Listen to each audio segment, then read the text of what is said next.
ఆయన కృషితో మన దేశం పాలియస్టర్ వస్త్ర పరిశ్రమలో ప్రపంచంలోనే దీటైన శక్తిగా నిలిచింది. మషేల్కర్ పరికల్పన చేసిన మోడలింగ్ అండ్ సిమ్యులేషన్ సాంకేతిక విధానాలతో వస్త్ర పరిశ్రమ ఎంతో లబ్ధి పొందుతోంది. Indian organic chemicals, Petrofils, DCL polyester, JK synthetics వంటి పరిశ్రమలు ఆయన ఆవిష్కారాలతో అప్రతిహతంగా పురోగమిస్తున్నాయి. విదేశాలకు మషేల్కర్ ఖ్యాతి వ్యాపించింది.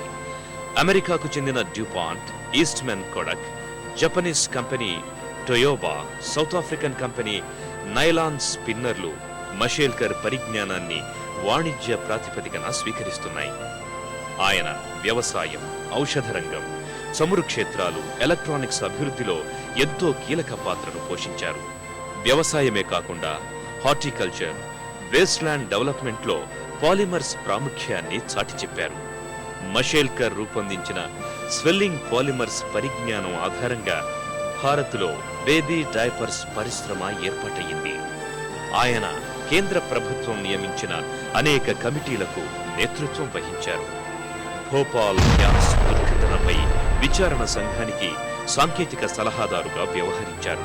ఉన్నత విద్య, రవాణా, ఇంధన రంగాల విధి విధాన రూపకల్పన కమిటీలకు నాయకత్వం వహించారు. భారతీయ ఔషధ రంగ ప్రక్షాళన కోసం నియమించిన కమిటీకి చైర్మన్గా సేవలందించారు. ఔషధ నియంత్రణ వ్యవస్థీకరణకు విలువైన సూచనలెన్నో చేశారు. సిఎస్ఐఆర్ నేతృత్వంలో పనిచేసే నేషనల్ ఏరోస్పేస్ ల్యాబొరేటరీ ఆయన చొరవతో 14 సీటర్లతో కూడిన తేలికైన సరస్ అనే విమానాన్ని రూపొందించింది. నిత్యం పేటెంట్ హక్కుల వ్యాపారం గురించి మాట్లాడే మషేల్కర్ గొప్ప మానవతావాది కూడా. కొన్ని అగ్రరాజ్యాలు స్వార్థమే పరమార్థంగా వ్యవహరిస్తూ ప్రాణావసర ఔషధాల్లోంచి డబ్బు దండుకుంటున్న సమయంలో మషేల్కర్ భిన్నంగా వ్యవహరించారు.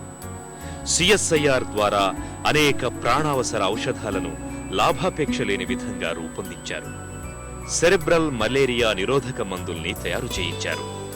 బాగా వెనుకబడ్డ ఆఫ్రికన్ దేశాలతో పాటు మొత్తం 48 పేద దేశాలకు ఉచితంగా ఆ మందును సరఫరా చేశారు. మషేల్కర్ సంప్రదాయ, ఆధునిక చికిత్స, ఆధునిక విజ్ఞానం అనే 3 అంశాలను ఒకే ఛత్రం కిందకు తెచ్చే ప్రయత్నం చేస్తున్నారు. ఓ మానవతా యజ్ఞానికి రూపకల్పన చేస్తున్నారు. మషేల్కర్ హయాంలో భారత్ ప్రపంచానికే నాలెడ్జ్ హబ్లా రూపుదిద్దుకుంది. అనేక బహుళజాతి కంపెనీలు, విదేశీ పరిశోధనా సంస్థలు తమ కార్యాలయాలను ప్రారంభించాయి. అతడు ఘనత వహించిన భారతీయుడు. లండన్లోని రాయల్ సొసైటీకి ఫెలోగా ఎంపికయ్యారు. అంతేకాదు, అమెరికన్ నేషనల్ అకాడమీ ఆఫ్ సైన్సెస్కు ఫారెన్ అసోసియేట్గా ఎంపికయ్యారు. ఆయన మన దేశానికి అగ్రరాజ్యాలు సాంకేతిక పరిజ్ఞానం అందించడానికి నిరాకరించినప్పుడు సముచితంగా స్పందించారు. మనకున్న కొద్దిపాటి బడ్జెట్తోనే అద్భుతాలు సాధించారు. This country, many people say, India is a poor country. What can you do there? How can you compete in science? I'm sorry. చాలా మంది అంటుంటారు, ఇండియా చాలా పేద దేశం, ఇక్కడ గొప్ప పనులు ఎలా సాధించగలం అని. ఆ మాట నేను ఒప్పుకోను. నే చేసిన పనంతా ఇక్కడే, ఈ పుణ్యభూమిలోనే. నాకొచ్చిన అవార్డులు, రివార్డులు ఇక్కడి నుంచే వచ్చాయి. ఫెలోషిప్ ఆఫ్ రాయల్ సొసైటీ గౌరవం కూడా నాకు ఈ దేశం వల్లే దక్కింది. సుప్రసిద్ధ శాస్త్రవేత్త న్యూటన్ సంతకం చేసిన పుస్తకంలో నేను సంతకం చేశాను. 1863లో నేషనల్ అకాడమీ ఆఫ్ యుఎస్ స్థాపించబడింది. ఈ 140 ఏళ్లలో కేవలం 7 భారతీయులకే ఫెలోషిప్ దక్కింది. ఆ 7గురిలో నేనొకణ్ణి. నాకు దక్కిన ఈ గౌరవాలన్నిటికీ ఈ దేశమే మూలం.